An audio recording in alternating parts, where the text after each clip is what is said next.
I made this recipe last weekend, and it's one of those recipes that you throw together and it just kind of works. And I thought to myself it would be a really good recipe to share with you for Easter weekend, because I think pork belly serves so many different purposes. It's easy to cook, it tastes amazing once it's ready, and you can serve it as a main meal, or you can leave it on the side if you've got people milling in and about the house for things like snacks or sandwiches.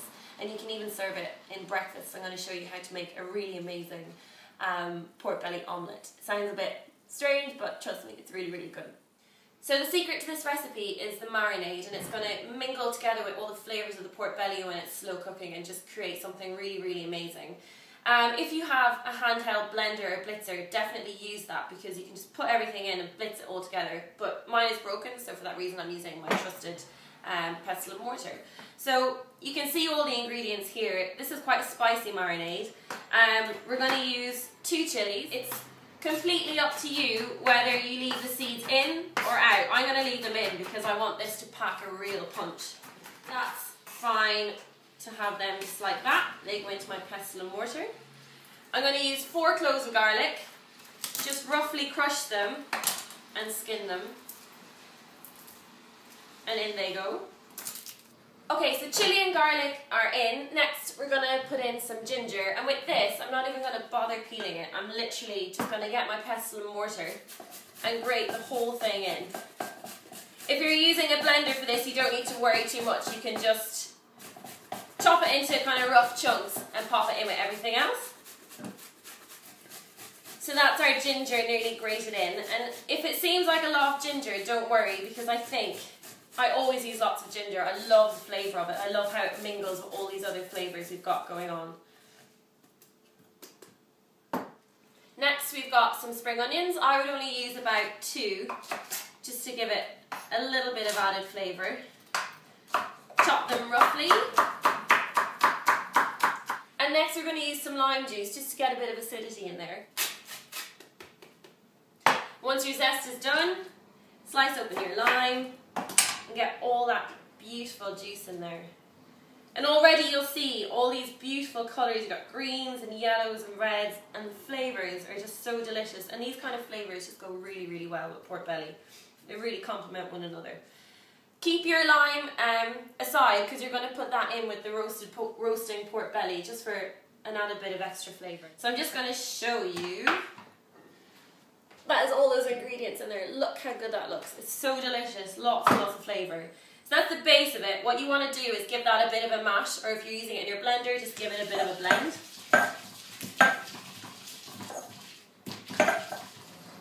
So when you've gotten to a point where that's all kind of broken down, you're ready to add the rest of your ingredients. So here we've got honey. We're going to have 2 heaped tablespoons of honey. We've got 3 heaped teaspoons of harissa. So again, this is going to pack a real punch. If you don't like spice too much, just completely hold back on that. It's absolutely fine. Soy sauce. Let's just use the same tablespoon that we used for the honey. I'm going to put in 2 tablespoons of soy sauce, 2 tablespoons of olive oil, 1 and 2, and then what you want is just a nice generous pinch of salt, and mix that together, and you'll see it will become this really beautiful, vibrant red colour. Let me just show you. That's what you're looking for. Okay, so now that your marinade is ready, put that to one side. Get your very, very lovely pork belly. You can see here. And one of the things that I'm going to do with this pork belly is surround it with chopped tomatoes. So here you'll see I've got all the tomatoes surrounding my pork belly. Don't forget your lime. Pop your lime in there.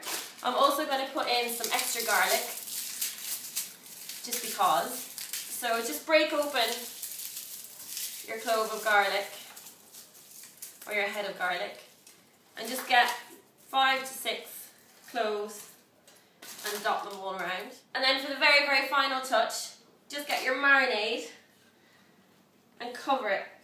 Pour it all over the pork belly. Oh, that's heavy. And you can just see how good that looks. It's so, so, so delicious. And this is where you get messy. Get your hands in there, massage that pork belly. Get it into, make sure when you get the butcher to do the pork belly, get him to score it. And get all that marinade, you can smell it, it's so good. All that marinade, get it all over the tomatoes, get it all over the pork belly, make sure it's really, really nicely covered.